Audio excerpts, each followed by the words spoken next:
I'm Sarah Milroy for the McMichael, and I am here virtually via Zoom with Diana Weymar, who is a fabulous artist in Victoria, who has been making needle points related to, or embroideries related to Trump's Twitter feed for the past, how many years now, Diana, have you been doing this? January 2018 was the start of specifically the Trump quotes. And do you remember how you began? Like, what was the initial flash of inspiration here? Yeah, well, I remember how I didn't begin. I had this practice, and this is my fourth public project and my third international. So I had the tools, you would think, to know what to do with what then seemed like an international crisis, which was Yes. Trump's election.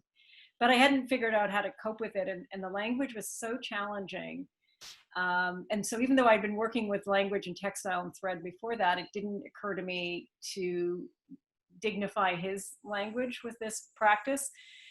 And I really also, I think emotionally, I didn't really know how to address the presidency and what my position was going to be. Was I just going to not follow him at all? Was I going to ignore him? Was I going to join some other cause and put my energy into something else? And so what I ended up doing was, it was around January 2018, he said, "I'm a very stable genius." And that was just enough of a quote. Yes. To seem both ridiculous, but also absolutely true, right? That he believed that.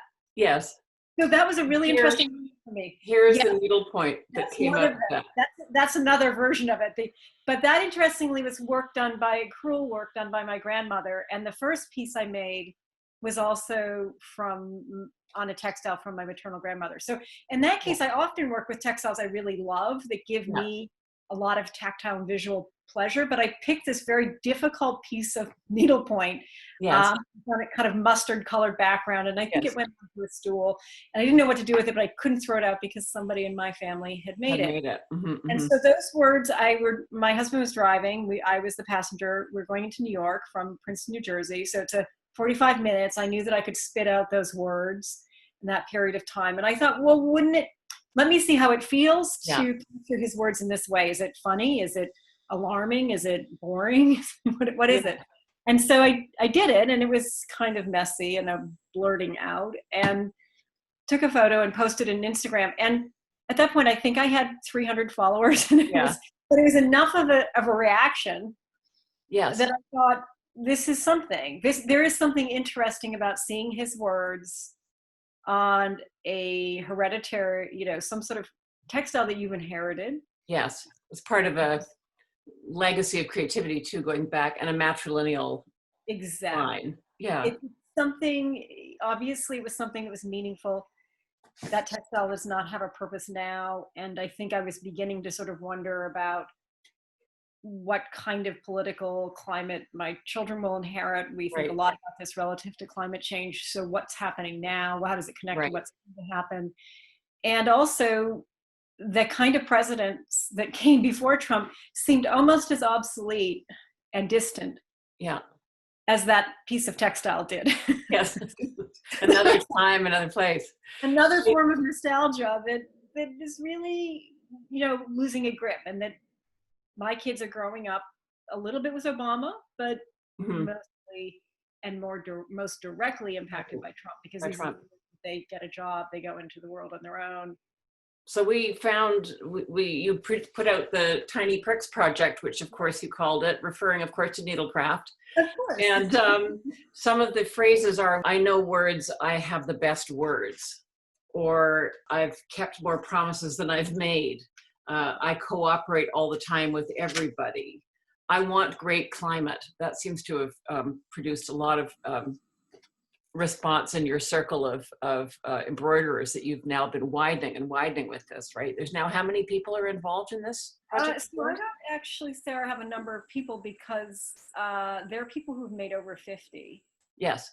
I think of them as repeat offenders or Tiny Pricks addicts, all, of which I'm the greatest culprit. But yes, there are over 3,100 pieces. So, and I've made hundreds. But there are, there's just so many that it's really, it's amazing to see them in person. It's amazing to see the number. And so going back to those quotes that you just repeated, what happens is that there are always there's a certain thing that he says that gets a certain kind of response. Right. And I can almost break them into categories. Yes. So there are things like I Want Great Climate, which is kind of funny and silly, but the calendars, you've noticed, those things you've just said, are things that are a little bit funny, because there are a lot of things he said that are not funny. Right. At all. You don't see Grab 'em by the in the calendar, because again, someone's going to be putting it up in their workplace. My hope is that you don't forget that quote, and I still get that quote, though it feels odd when I get that piece now to post it, because we're in a different kind of crisis right now. Right, If exactly. I was to say that there was one quote that has been done the most often and is the reason why especially women get involved in this project, it's his language around women. And that quote, grab 'em by the or you can do anything you want, really hits home. And so the calendar was an interesting process of curating.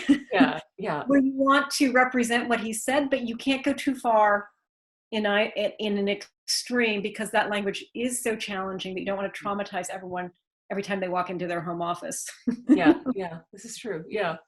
And also, I mean, I think that, what's so remarkable to me about the project overall is that you're taking things that are very, very difficult, but you're rendering them in this material language that is full of gaiety and, delight and affection and so on. So there's this cross-threading between the form and the content that's really great. And it makes me think about, the role of comedy always has been to speak truth to power in a funny way. And, every Shakespearean tragedy, there's a king that has a jester who runs circles around him, and I was just out, thinking about your work before I knew we were going to be speaking today, thinking that. Am I the jester? You're the jester. I think so. That explains a lot, actually. So, there was this long period, I remember I became aware of your work when there was the New Yorker article was done, and that was, I think, July 2019. And I think a lot of people became aware of what you were doing at that point. And it was hilarious and it was viral and everyone was loving it. As we moved into COVID, we're now in actually a life-threatening situation with a rogue president that is really endangering people's lives, suggesting that they ingest disinfectant or possibly inject it, and that we should reopen the economy, even though people will be possibly hurt by that, and so on. And so you've continued to make your statements out of his statements.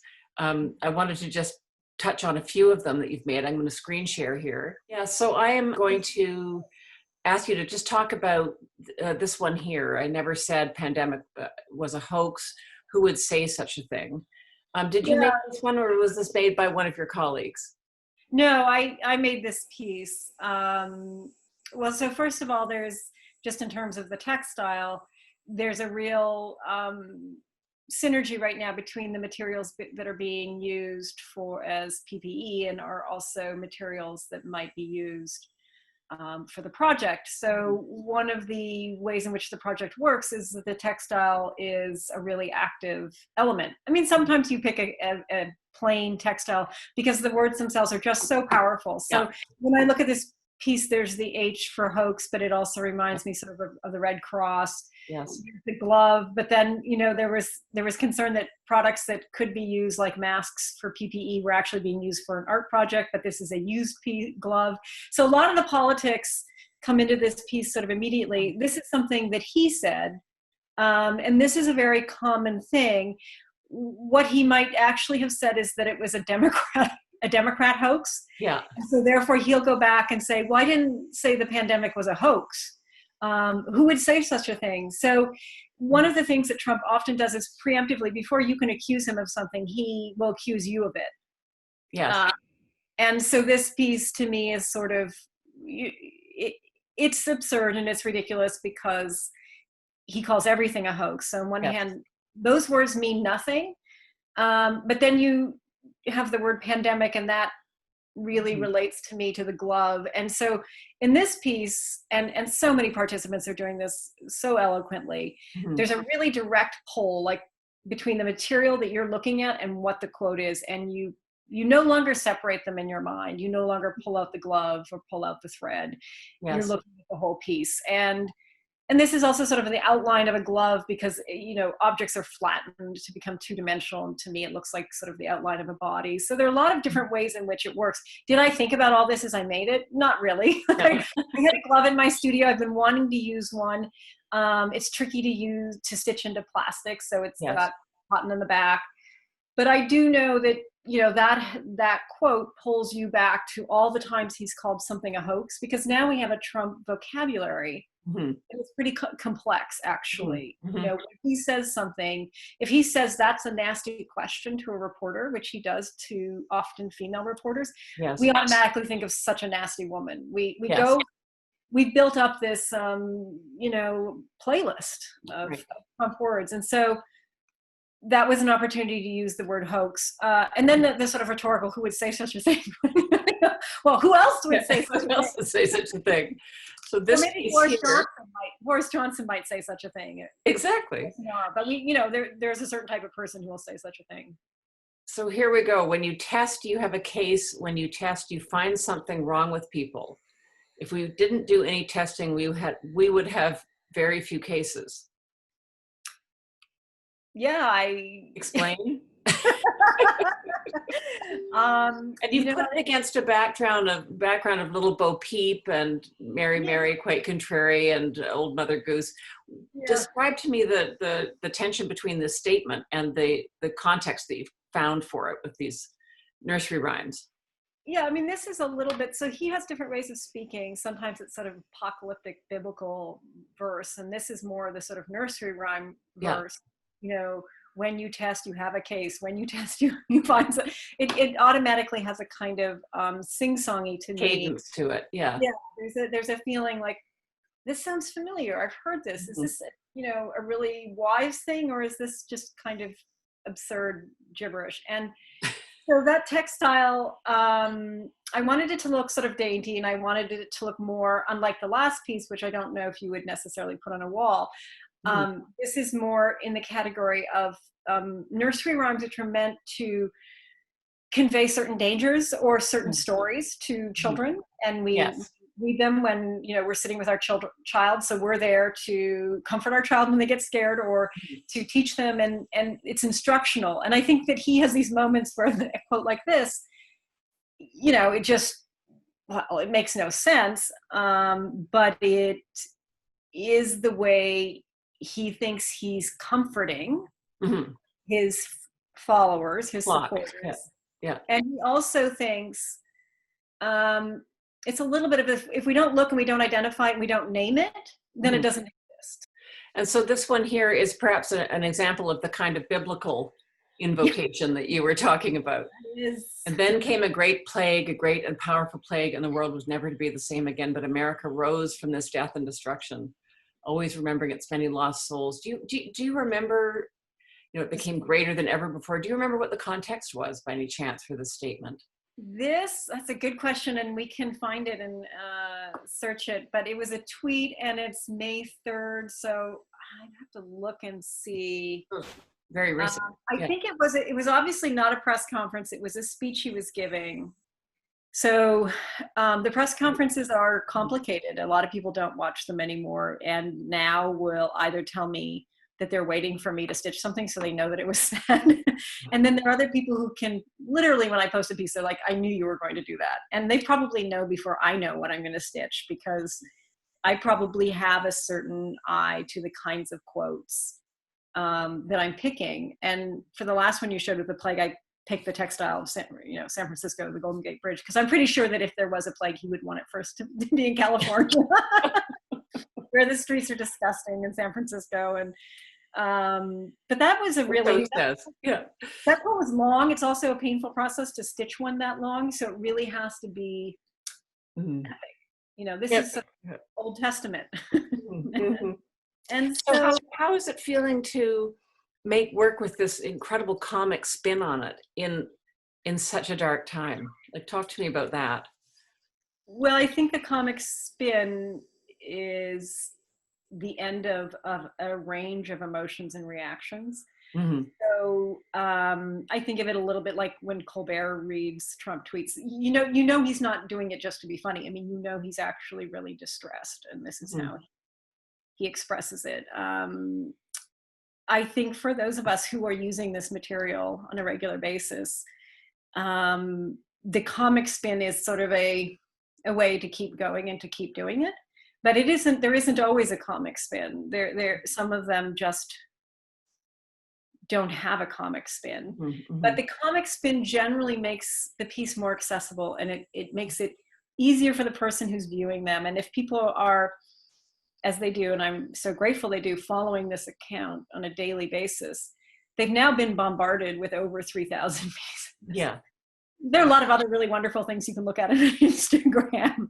So it's a choice and a practice. And so I try to keep it interesting and to keep it light, because we all know that the darkness the light is just covering some very deep darkness. And that comes up a lot in the comments when people are trying to understand how this presidency impacts them. You can be very upset, but your child is not being put in a cage. Yes. You can. So it's a delicate balance, and I'm not, I'm trying to keep it, I think, as I was sort of saying to you about the calendar, truthful. I try not to be gratuitously mean-spirited. And I try to acknowledge that we are doing this, first and foremost, we're doing this because we're concerned and because you're activists and we're compelled to do something. And that if we do nothing, we're stuck.